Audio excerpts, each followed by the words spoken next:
రేవంత్ సర్కార్పై తీవ్ర స్థాయిలో మండిపడ్డారు తెలంగాణ భూగు గని కార్మిక సంఘం అధ్యక్షులు మిర్యాల రాజిరెడ్డి.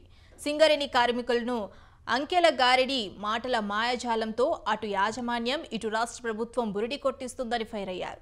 పెద్దపల్లి జిల్లా రామగుండం రిజియల్ బొగ్గు గన్లపై కార్మికులతో కలిసి లాభాల వాటా చర్చించిన ఆయన ఈ వ్యాఖ్యలు చేశారు. రాష్ట్ర ప్రభుత్వం సింగరేణి కార్మికుల కష్టాన్ని పక్కదారి పట్టిస్తుందని ఆరోపించారు.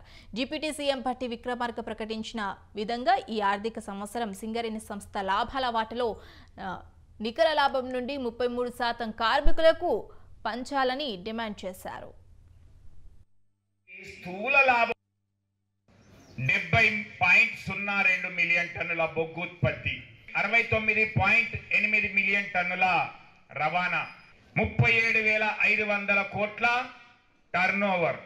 దాంట్లో భాగంగానే 4,701 కోట్ల నికర లాభాలు అని స్వయంగా భట్టి విక్రమార్క గారు చెప్పినటువంటి వీడియోను మీరు ప్రెస్ మీట్ లో అందరూ చూశారు.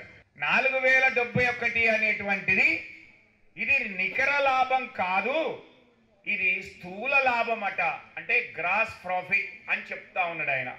కానీ నిన్న వాళ్ళ గౌరవాధ్యక్షుడు చెప్పినటువంటిది మనం ప్రెస్ లో చూసినట్లయితే కాదు, దాంట్లో నుంచి 3,074 కోట్లు మాత్రమే గ్రాస్ ప్రాఫిట్, అందులోకి వెళ్ళి 2,222 అనేది గత సంవత్సరంది చెప్తా ఉన్నాడు. లాభాల గురించి చెప్పేటువంటి ముందు మరి సీఎం గారు, డిప్యూటీ సీఎం గారు చెప్పినటువంటి దాన్నే నువ్వు వక్రీకరించే పరిస్థితికి ఎందుకు వచ్చినావు?